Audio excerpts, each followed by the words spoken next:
Welcome to the LDN Radio Show, brought to you by the LDN Research Trust. I'm your host, Linda Elsiegood. I have an exciting lineup of guest speakers who are LDN experts in their field. We will be discussing low-dose naltrexone and its many uses in autoimmune diseases, cancers, etc. Thank you for joining us. I'd like to welcome back our guest today, Pharmacist John Herr from Town & Country Compounding Pharmacy in New Jersey. Welcome, John. Welcome, Linda. Thank you for inviting me. We've had a long relationship and always happy to talk to you. What have you been doing in your pharmacy? Well, since the last time I think I spoke to you, when we were together, face to face, it was prior to the pandemic. So, a lot has changed. At that time I was in Ridgewood, New Jersey, and we just built an entire new facility in Ramsey, New Jersey, and we expanded to, 8,000 square feet. And we bought new capsule machines to assist us with making our LDN. And we actually even just purchased a tablet machine to be able to start making LDN tablets as well. But we, invested a lot of money in the new facility in order to better meet the needs of our patients. And everything that we do is so specialized now, in working with LDN and the many different forms and all the other medications that we compound, we really needed this new facility. And we're very proud of it. And, our quality and our accreditations now put us within the top 1% of compounding pharmacies in the United States, which we're very proud of. Mm-hmm. I know there are a lot of pharmacies that do tablets as well as capsules, and they talk about the fillers in which they use in those tablets and with compressing them, etc., etc. Right. What are your tablets like? Well, we're looking at that now. So we're evaluating the different fillers that we can use for the tablets, but most of them usually have magnesium stearate in there, which is kind of common. And I don't think that's a problem with LDN. But I mean, we'll never, I know there's a lot of pharmacies that are just, have just gone to just making tablets, but I know in our pharmacy, because we're very integrative, we will never give up making low-dose naltrexone capsules. Because you're right, we have a lot of patients, because especially the patients who are using it for autoimmune, who maybe they want acidophilus as a filler, maybe they want microcrystalline as a filler. In even extreme circumstances, sometimes we will, ask the patient, like, what fillers do they know don't cause reactions in their body, and use that filler to make the capsules for them. So as a compounding pharmacy, we have to be able to, make things that are going to agree with the particular patient when they're taking their LDN. And the tablet, I think, is another one that you're going to be, unfortunately, you're going to be more, less be able to verify the different fillers. So we're investigating which will be the best one now. But that'll probably allow us for, especially our pain. I know we had a recent survey. We survey our patients, and we still, at least in my area, we're still 45% of our LDN patients are using it for pain. So they are less prone to have problems with the different fillers. So we envision a lot of those patients may want to use the tablets, which will make it easier for us to be able to keep up with the demand, because, as you know, the demand for LDN is, ever increasing. And then I did look at our last survey that we sent out to our patients, and we had, the next two were biggest segments were we separated out to autoimmune thyroid and autoimmune non-thyroid. So those are the patients I feel we're probably going to have to work a little more with adjusting the, the different fillers that we have in the capsules.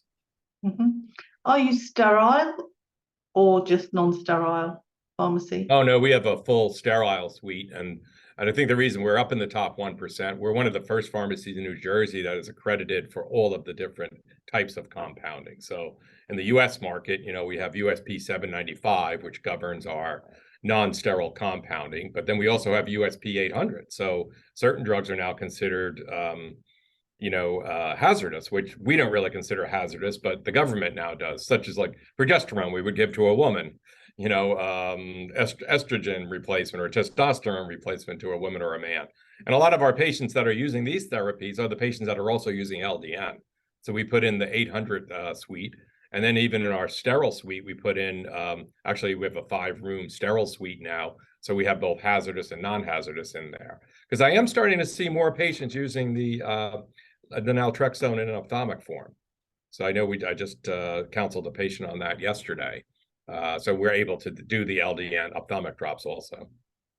Mm-hmm. And you were talking about that. I know this is going off topic, but you're a compounding pharmacy. There seems to be quite a demand for teenagers that have become non-binary. Girls want to be boys, boys want to be girls. All this transition. It's something new to me. It's yeah.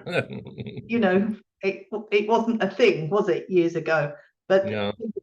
People are talking about it. So if you had trans children, do you compound whatever hormone medication they need? I mean, we certainly would if that was the case, I guess, because you and I are probably in the same age group. So it is kind of new to me also. But I know there are particularly pharmacies that do specialize in that, because oftentimes they need, the doses are much greater for the transition from either male to female or female to male.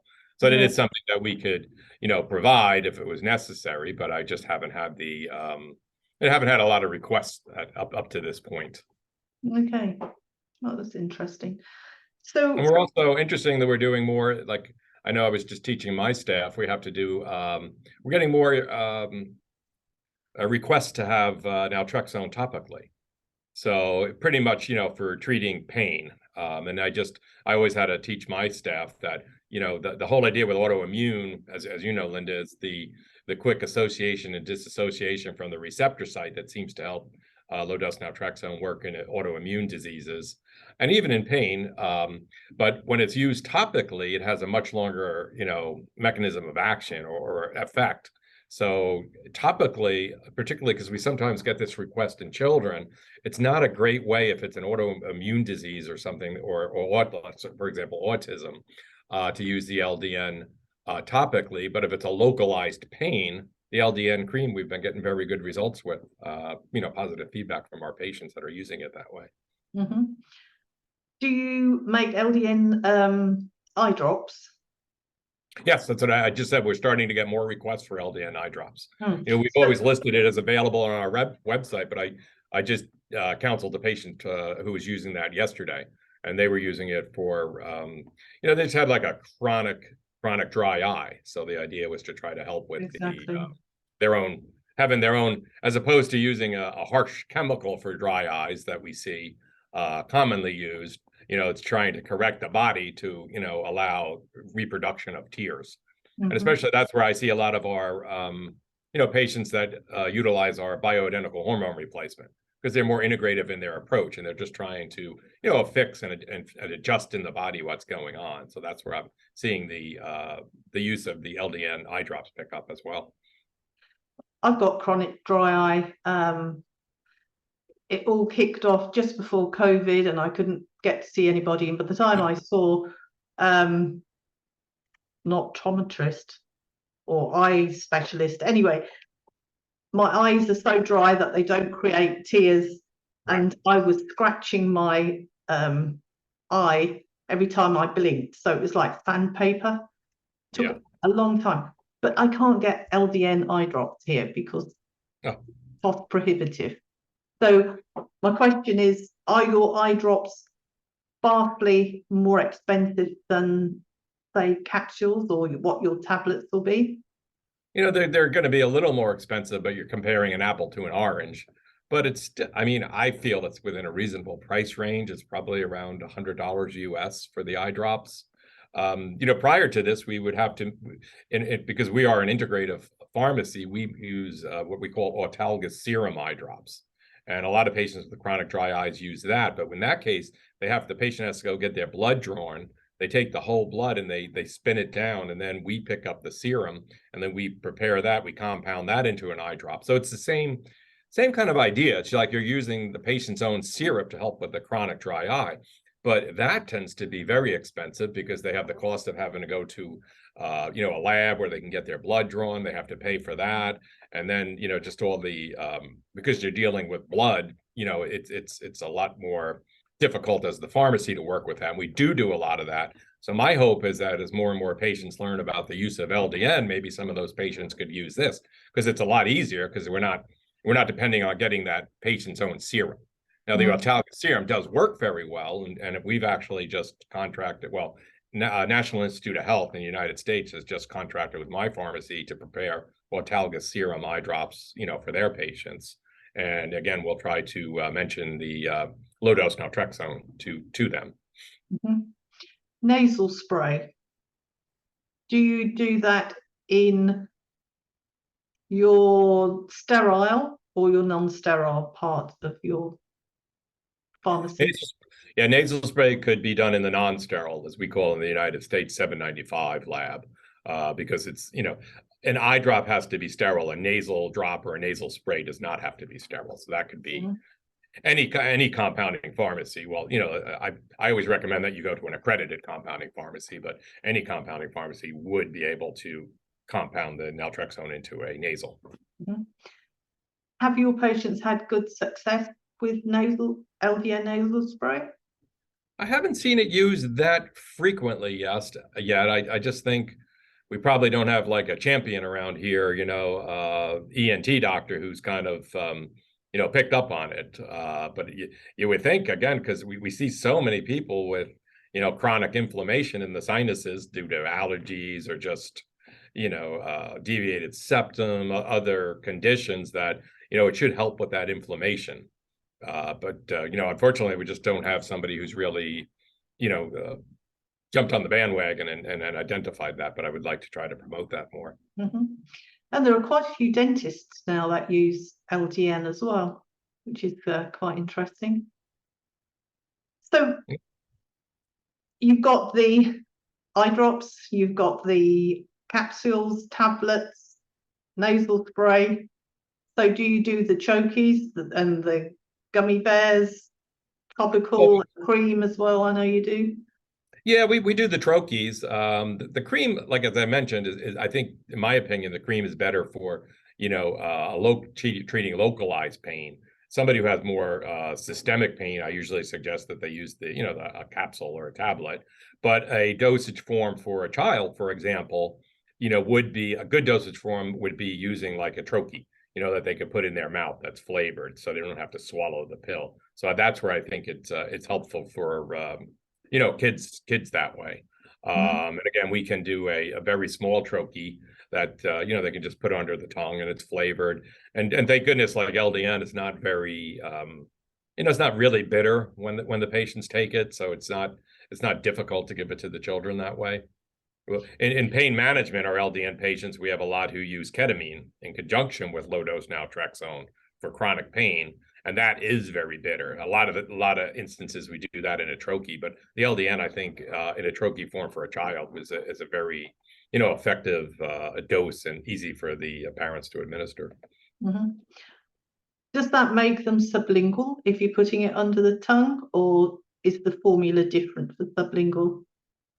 No, that would make it sublingual by putting it under the tongue. Mm-hmm. And as we know, low dose naltrexone doesn't have to be sublingual. So a lot of times, even if the children are, as the troche dissolves, the matrix of the troche will kind of mix with the patient's saliva and they'll swallow it. But that's okay because they're still getting the dose because we know it works orally. So it's just another way maybe to be able to give it to a child who is too young or doesn't have the ability to really swallow a tablet or a capsule. Mm-hmm. I can remember my grandson was about 15 before he could swallow a tablet. He just couldn't do it. He would gag on it. But then his mum was exactly the same. She couldn't take any pills.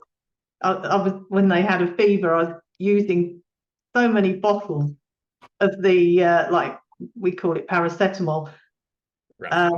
because they were like having 3 spoonfuls at a time. And it was just like, please, can't you try and swallow a tablet? Couldn't do it. couldn't do it. Well, as a compounding pharmacy, we get that request a lot of times too for children, and many instances we have to make a suppository because that's the only way that they end up getting the dose into the child. So I think, for the LDN, especially if it's a children who are on the spectrum, because they have a lot of sometimes it's just psychologically taking the dose is very challenging for the mom, to give it to that child. So I think it makes a nice dosage form for children that way. I mean, if you've got an autistic child, they like routine and things done in a certain way, and usually only eat certain foods, and that sometimes on the plate they're not allowed to touch. And I could appreciate the fact of trying to give a child whose thought process is like that a tablet and they won't swallow it. It would be upsetting for both the parent and the child. Yeah, and that's another good thing with children is we also make a lot of the naltrexone just into like a liquid, so we can make it into a concentrated drop. A lot of times with our chronic pain patients, we'd have chronic pain patients who are on opioids where we normally think that the low dose naltrexone would be contraindicated, but we have found when we go down to the the ultra low dose and we go down to, like, it could be on a patient who's on chronic narcotics, but often we can start them on like 10 micrograms, or 5 micrograms of ultra low dose naltrexone. And in that case, we often do that in a sublingual drop, because that way they can kind of titrate it very gradually. Because a lot of those patients are very, they're very fearful of even thinking that if they take low dose naltrexone, that it could, block their opioid effect, which they've really become both, I feel, physically and psychologically dependent on. So if you can give them that very low dose, and especially in the form of the drop, and then kind of help them titrate up slowly, they start to realize, wow, this really works. Because I think, they're used to taking opioids so much, they just can't believe that this drug naltrexone could work and control their pain. But so that's another good dosage form. We'll do the the drop like that way, and again, it's sublingual. They could put it under their tongue and let it absorb that way, or if they could just swallow it and it's still going to going to work and be absorbed. It amazes me how you can use such a small dose of LDN when a patient is on high doses of opioids, and they can transition and come off the opioids without going through withdrawal. Yes. How wonderful is that? It is amazing. And, thank goodness for, Dr. Chopra really kind of taught us a lot about that, and even when you and I were, helping film that documentary with the opioid epidemic here in the US. And, I learned a lot from Dr. Chopra, and it really is very helpful. It really, even if those patients may never come off of the, the opioid, it seems to help their pain. And it also seems to help that the dose doesn't keep escalating up. Mm-hmm. And I think that's something a lot of because we do a lot of pain. I know Dr. Asher Goldstein, that I work with a lot. He's the one who first told me, he goes, the hardest part of me as a physician to get the patient to try the low dose naltrexone is the fact that I'm asking them to give up their opioids, which, it's a crutch. So we know that if we use a short-acting opioid, like he will often offer that as a short-acting one, if they really get into a bad spell of pain in the middle of the day, they can take it. And as long as they have a window on either side of their LDN dose of approximately 4 hours, that LDN that they're taking in the evening is not going to, affect that dose that they may need. And I always kind of laughed, and I thought of it as somebody who quits smoking and has the one cigarette in the little glass tube, like break for emergency. I think it just helps those patients try the low dose naltrexone therapy, knowing that if things really get out of hand, they could take one dose of their opioid. And I think that just helps them, manage the thought process of, this is what I'm going to do to try to get off of these opioids, which, many people want to do, but unfortunately they just become addicted to them. And in this case, LDN is such a better choice. We've come to the end, John, but it was lovely talking to you, and we'll have to do this again soon. Nice talking to you. Any questions or comments you may have, please email me, Linda, Linda, @ldnrt.org. I look forward to hearing from you. Thank you for joining us today. We really appreciated your company. Until next time, stay safe and keep well.